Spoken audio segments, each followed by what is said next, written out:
সম্মানিত দর্শক, আসসালামু আলাইকুম। আশা করছি সকলে ভালো আছেন এবং আপনাদের দোয়ায় আমরাও ভালো আছি। তবে বন্ধুরা, অর্থনৈতিক সম্পর্ক বিভাগে বাংলাদেশের সকল জেলা থেকে সর্বমোট 5টি পদে 74 জনকে তারা নিয়োগ নেবে। এখানে বাংলাদেশের সকল জেলার নারী পুরুষ উভয়ই আবেদন করতে পারবেন। তো 5টি পদ কি কি রয়েছে আমরা একটু দেখে নেই। প্রথম যে ক্যাটাগরিটি রয়েছে এখানে কম্পিউটার অপারেটর, যেখানে সর্বমোট তারা 2 জনকে নিয়োগ নেবে। 2 নম্বরে রয়েছে 60 মুদ্রাক্ষরিক কাম কম্পিউটার অপারেটর, এখানে তারা 25 জনকে নিয়োগ নেবে।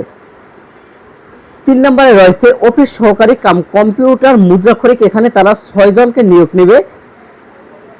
পরবর্তীতে রয়েছে অফিস সহকারী কাম কম্পিউটার মুদ্রাক্ষরিক হিসাব কোষ, যেখানে 1 জনকে তারা নিয়োগ নেবে। এবং সর্বশেষ যে পদ রয়েছে এসএসসি পাশে, সর্বোচ্চ এসএসসি পাশে, এখানে 40 জনকে নিয়োগ নেবে। বাংলাদেশের সকল জেলা প্রার্থীরা আবেদন করতে পারবেন।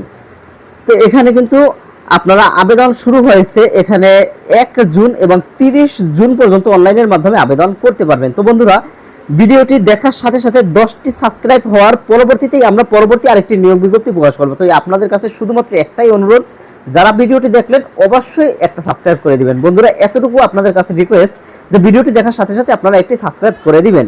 তো বন্ধুরা, এখানে আবেদনের জন্য এখানে একটি ওয়েবসাইট রয়েছে। এই ওয়েবসাইটের মাধ্যমে আপনারা সকল তথ্যগুলো পাবেন এবং সেখান থেকে আপনারা চাইলে আবেদনটি করতে পারবেন। তো বন্ধুরা, ভালো থাকবেন, সুস্থ থাকবেন। আল্লাহ হাফেজ।